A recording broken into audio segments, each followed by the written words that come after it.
क्या सोच है उस पर तो हम लोग कोई टिप्पणी नहीं कर सकते हैं, लेकिन हमारी जो सोच है, हमारे मैडम की जो सोच है, उसी को हम लोग जनता के पास पहुंचाने के लिए कोशिश करेंगे और सभी को एक साथ जोड़ने का हम लोग काम करते हैं और उसी के लेकर के हम चलते हैं। और हमारे डॉक्टर साहब तो अपना मैनिफेस्टो जितना है उतना बता चुके हैं। बाकी हम लोग जब तक हमारे सीमांत विकास हो सकता है उसी शर्त पर हो सकता है कि सब हम जब एक होंगे, और इसी मुद्दे से लेकर हम लोग चल रहे हैं।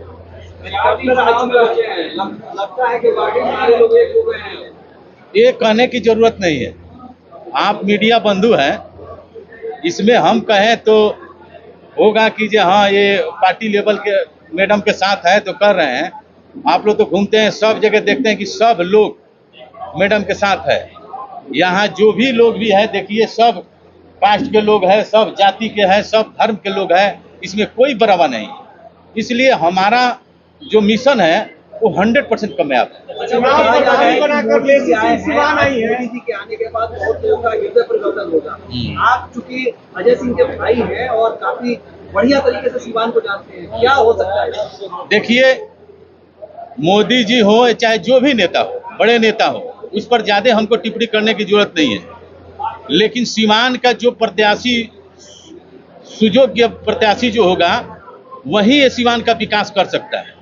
और यहाँ का बड़ा नेता कोई भी हो, कोई भी आए, कोई भी जाए, यहाँ जनता किसी से संपर्क नहीं कर पाती। यहाँ प्रत्याशी जो होगा वहीं से अपना मुद्दा रखने का काम करेंगे और वहीं बड़े नेता लोग के पास पहुंचाते हैं। तो यहाँ जनता देख चुकी है कि हमारा सबसे अच्छा सुपीरियर माने प्रत्याशी कौन है, उसमें हिना मैडम है और लोग इन पर विश्वास कर चुका है। इसलिए सब लोग विश्वास करके और हिना मैडम को जिताने के लिए लगे हुए हैं। एनडीए के चुनाव प्रभारी बनकर शिवांग लेसी सिंह आई है, वो प्रेस कॉन्फ्रेंस करके कह रही है कि सभी स्वर्ण जाति के लोग हमारे तरफ हैं और 25 तारीख से पहले सब लोग गोल बंद हो जाएंगे। क्या कहिएगा? हम कहते हैं कि लेसी सिंह आज एगो तो नहीं आई है ना जी, हर चुनाव में आती है। लेकिन हमारे यहाँ स्वर्ण समाज के जितने लोग हैं, कितना लोग उनसे संपर्क कर पाते हैं। यहाँ जो असली जो हमारा समस्या है वो यह सीवान की समस्या है और सीवान के लोग ही यहाँ का समस्या का निदान करेंगे। बड़े बड़े लोग आकर के बड़े बड़े बात बोलकर जरूर जाते हैं, लेकिन अगर जनता की जरूरत पड़ती है तो बड़े लोग का कहीं पता नहीं चलता है। आखिर क्या वजह रही कि स्वर्णों को जोड़ने के लिए प्रेस कॉन्फ्रेंस करना पड़ रहा है? स्वर्ण को देखिए, स्वर्ण स्वतंत्र होता है और स्वर्ण किसी के दबाव में नहीं आता है।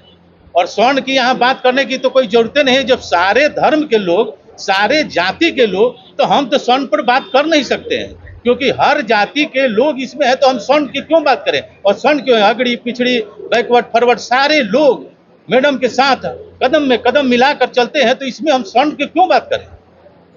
बाकी लोग आते हैं, बड़े बड़े नेता स्वर्ण की बात करते हैं, बैकवर्ड की बात करते हैं, फॉरवर्ड की बात करते हैं, हमें ये कतई नहीं भाता है।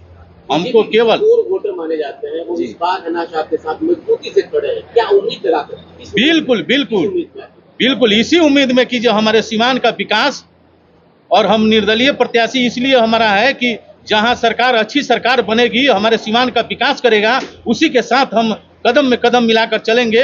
ये हमारा ये है कि जो सीवान का कौन विकास करेगा, इसका कोई मुद्दा नहीं है कि जो पार्टी कौन सा है, पार्टी से मतलब नहीं है।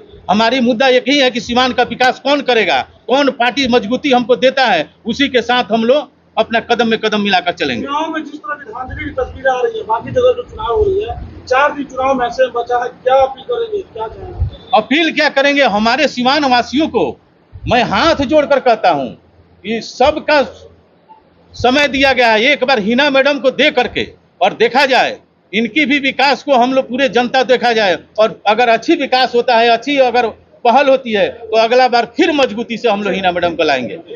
मैनिफेस्टो लॉन्च करने जा रहे हैं और चुनावी जो अंतिम जो हमारा पड़ाव है वो हम अंतिम पड़ाव पे हैं और हम देख रहे हैं कि हिना साहब के पीछे अभी पूरा सीवान एक साथ उनको सपोर्ट करने के लिए खड़ा है और हम सब इसीलिए इकट्ठा हुए हैं कि उनके जो चुनावी मुद्दे हैं उसको हम जन जन तक पहुंचा पाएँ।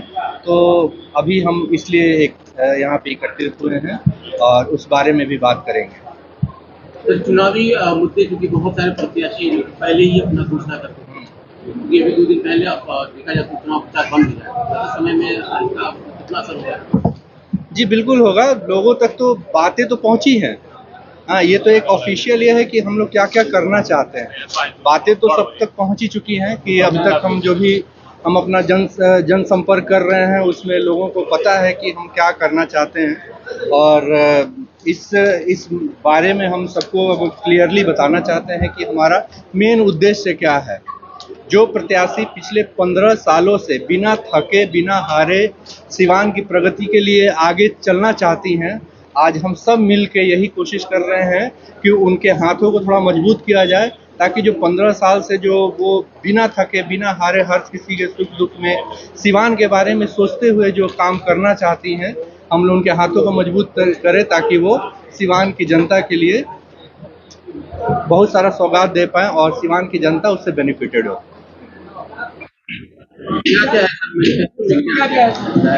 जी देखिए, मैनिफेस्टो में हमारा है कि पहला चीज़ जो होता है, किसी भी समाज को सुदृढ़ करने के लिए शिक्षा का बहुत ज़रूरी है। हमारे सोसाइटी में शिक्षित होना बहुत ज़रूरी है। हमारे जो युवा हैं वो हायर एजुकेशन के लिए बाहर जाते हैं, तो बाहर सब नहीं जा पाते हैं। तो पहला हमारा उद्देश्य है कि शिक्षित सिवान हो, युवाओं का सम्मान हो, ये हमारा पहला उद्देश्य है। हम यूनिवर्सिटी सिवान में लाने के लिए प्रयासरत रहेंगे उसके लिए। तो और जो प्रोफेशनल जो पैरामेडिकल्स या प्रोफेशनल जितने भी कॉलेजेस हैं, हम कोशिश करेंगे कि उसको यहाँ पे हम सिवान में स्थापित करें। मैडम का हम लोग हाथ मजबूत करेंगे, ताकि उनका विजन है कि एक शिक्षित सिवान हो, युवा यहाँ से बाहर ना जाएं, यहीं पे रह के अपना हायर एजुकेशन कंप्लीट करें। तो ये हमारा प्राथमिक मुद्दा है। दूसरा मुद्दा एक इंसान के लिए होता है कि स्वस्थ हो इंसान। कोई भी इंसान है वो स्वस्थ रहना चाहता है, और स्वस्थ रहेगा तभी अच्छा सोच पाएगा। वो फिजिकल हेल्थ होता है, मेंटल हेल्थ होता है, तो स्वस्थ रहना ज़रूरी है। और बेसिक जो स्वास्थ्य की चीज़ें हैं वो अवेलेबल नहीं हो पाती हैं। कितनी परेशानियां होती हैं गरीबों के लिए, खास करके जो बाहर अफोर्ड नहीं कर पाते हैं, बाहर जाना अफोर्ड नहीं कर पाते हैं। यहाँ हमारे सदर अस्पताल में बहुत सारी चीज़ें हैं जो नहीं अवेलेबल हैं। छोटी छोटी चीज़ों के लिए बाहर जाना पड़ता है, ऐसा लगता है जैसे ट्रैफिक सिग्नल बना हुआ है। पेशेंट सदर अस्पताल जाता है, वहाँ से रेफ़र कर दिया जाता है गोरखपुर, पटना। क्वालिटी सिवान में है, डॉक्टर्स का भी क्वालिटी है, मेडिकल क्वालिटी है, बस सुविधाएं नहीं हैं हमारे पास। तो वो हमारा दूसरा मुद्दा होगा, जिससे हम लोग सभी अस्पतालों में, जो गांव के जो पीएचसी वगैरह हैं, फिर से सदर अस्पताल है, फिर सरकारी अस्पताल है, सरकारी व्यवस्थाएं हैं, उसको सुदृढ़ किया जाए, डॉक्टर्स को अवेलेबल कराया जाए, ताकि जो गरीब लोग हैं, जो नीडी लोग हैं, वो लोग अपने स्वास्थ्य का लाभ यहीं से उठा पाएँ, और ज़रूरी ना पड़े उनको कि बाहर जाने का। तो कहा जाता है कि सिवान का सदर अस्पताल जो है वो रेफरल अस्पताल बनकर रह गया है, किसी भी ट्रॉमा सेंटर की फैसिलिटीज यहाँ अवेलेबल नहीं है। जी, मैंने बहुत सारे लोग रास्ते में दम तोड़ देते हैं इलाज के अभाव। जी, मैंने यही आपसे बोला ना कि ट्रैफिक सिग्नल बनने की ज़रूरत नहीं है किसी अस्पताल का। हमारे पास इंफ्रास्ट्रक्चर है, हमको वहाँ सुविधाएं लानी है। हमारे यहाँ मशीन्स उतने आधुनिक नहीं है, क्योंकि हम एफर्ट नहीं ले रहे हैं कि आधुनिक मशीन लाया जाए और यहीं पे हमारा ट्रीटमेंट हो। यहाँ पे जो हमारी ट्रीटमेंट हो सकती है, तो बाहर जाने से बचेंगे, और बाहर जाने से बहुत फर्क पड़ेगा। हमारा दूसरा मुद्दा है बेहतर स्वास्थ्य के लिए, और तीसरा है रोजगार। समझ नहीं आता कि बिहार में रोजगार क्यों नहीं है। हमारे यहाँ के लोग इतने मेहनती हैं, वो बाहर क्यों जाते हैं? जो पढ़ लेते हैं वो भी बाहर जाते हैं, जो नहीं पढ़ते वो भी बाहर जाते हैं। तो ये दोनों चीज़ों के लिए हमको बाहर जाने की ज़रूरत नहीं है। हमारे पास क्वालिटी है, हमारे युवाओं के पास क्वालिटी है। ये जब जाके बाहर के राज्यों में अपना योगदान देते हैं, जो वहाँ की ग्रोथ बढ़ती है, तो हम यहाँ पे क्यों नहीं कर सकते? नेता लोगों का ये विज़न क्यों नहीं है कि हम यहीं पे रह के हमारे जो शिक्षित युवा हैं, या जो किसी कारण से पढ़ लिख नहीं पा रहे मेहनती लोग हैं, वो यहाँ पे क्यों नहीं कर सकते उस चीज़ों को? तो उसमें थोड़ी सी सुधार लाने की ज़रूरत है, और इसके लिए ही हम प्रयासरत रहेंगे। और आगे ये हमारा तीसरा मुद्दा है, जो सबको रोजगार का हमारा सोच है, जिसको हम अगर उनका हाथ मजबूत करते हैं, मैडम का, हिना साहब का, तो हम लोग इसमें भी हम लोग आगे की तरफ बढ़ सकते हैं। चौथा जो मुद्दा होता है वो महिला सुरक्षा को लेके है। महिला सुरक्षा इक्वली इम्पॉर्टेंट है, क्योंकि महिलाएं समाज का एक अभिन्न अंग है।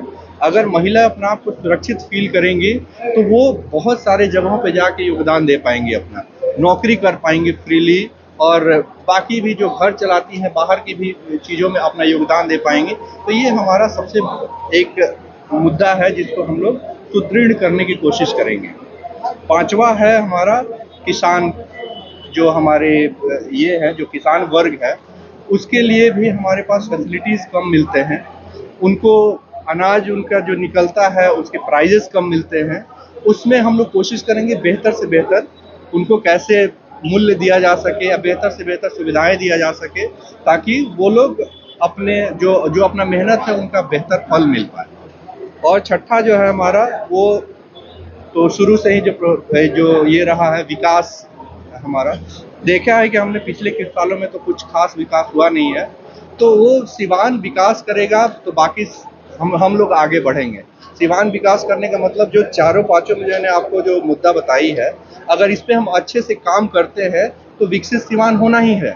ये हमारा बाई प्रोडक्ट होगा, जो हमारा पांचवा जो ये है वो बाई प्रोडक्ट होगा। बाकी चारों जो हम लोग करने की कोशिश कर रहे हैं उसका रिजल्ट होगा कि एक विकसित सिवान, एक भारत के मानचित्र पे बहुत इम्पोर्टेंट जगह है सिवान, उसको फिर से देखा जा सके, इसके लिए हम लोग बिल्कुल प्रयासरत रहे। अच्छा, इधर आप लोग विकास की बात कर रहे हैं, सीमान का एक ब्लूप्रिंट तैयार करके उसको लोगों को बता रहे हैं, और उधर हिंदुस्तान पाकिस्तान जिहाद ये सब स्टेटमेंट आ रहा है। बात को कैसे देखिए, दूसरी पार्टियां क्या करती हैं या कौन क्या बोलता है, नफरत फैलाने के लिए हम यहाँ नहीं बैठे हुए हैं, हम तो प्यार बांटने के लिए बैठे हुए हैं। और जो कुछ भी होगा, अगर आप सोचते हैं कि नफरत करके हम किसी चीज़ को विकासशील कर देंगे, वो पॉसिबल नहीं होता है किसी भी समाज में। चाहे वो आप गांव के स्तर पे ले लें या आप जिला के स्तर पे ले लें, राज्य के स्तर पे ले लें, देश के या विश्व के स्तर पे ले लें, नफरत से कोई विकास नहीं हुआ है। प्यार से विकास होगा और एक दूसरे से मिल के हम अगर काम करेंगे तभी विकास पॉसिबल है। कोई एक बंदा कुछ नहीं कर सकता है, या कोई एक समाज जो है, एक कास्ट जो है, ये कुछ नहीं कर सकता है। जब तक पूरा संगठित नहीं रहेगा, सारे वर्ग के लोग एक साथ नहीं रहेंगे, तब तक कुछ नहीं हो सकता है। क्या ये मान के चला जाए कि सिवान इतिहास रचेगा, एक नई परंपरा को यहाँ से उत्पन्न करेगा कि बिना किसी पर कटाक्ष किए, बिना जात पात की बात किए कोई चुनाव जीते?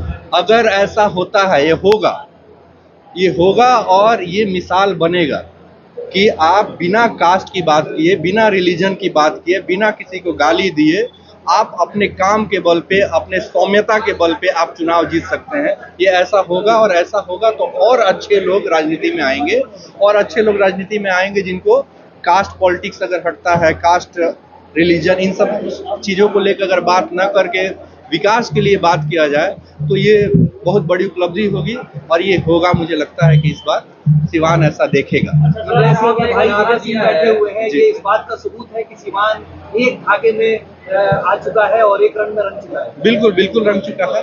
मैं किसी पॉलिटिकल पार्टी का नहीं हूँ, ठीक है। मैं यहाँ पे आया हूँ क्योंकि मुझे एक विजन दिख रहा है, मुझे ऐसा दिख रहा है कि ये सुधार हो सकता है तो सबके लिए होगा, और सब सुखी हमारे, क्योंकि रहना हमको यही है, जन्म स्थान है हमारा, रहना यही है। अगर यहाँ पे हमको अच्छी सुविधाएं मिलती है, अच्छे से हम रहते हैं, तो उससे बेहतर क्या है। तो मैं से आप डॉक्टर हैं, हाँ जी, तमाम डॉक्टर सिवान की इस बात समर्थन में काम कर रहे हैं। हाँ, बिल्कुल करेंगे।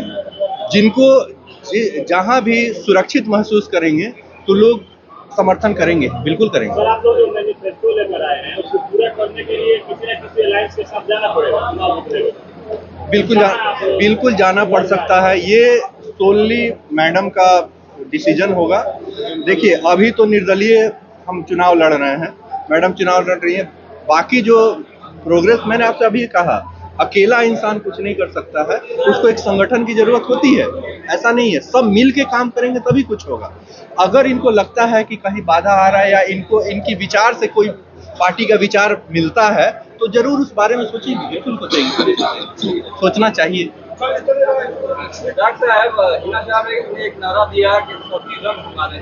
बिल्कुल, आप लोग इस चुनाव में पूरा पश्चिम का मिलन हो गया है, कोई मतभेद नहीं रहा है, लग रहा है कि वाकई धरातल पर सभी लोग देखने हो गए हैं। आप देख लीजिए, यहाँ पे जितने लोग बैठे हुए हैं सभी रंग के लोग हैं, तो अगर ये नारा है तो बिल्कुल सही नारा है कि नहीं? सभी रंग ही हमारे, और किसी एक का नहीं, हम सबके लिए तो ये जरूरी होता है ना जानना कि सभी रंग मिलेंगे तभी जाके कुछ खुशहाली दिखेगी हमारे आसपास में।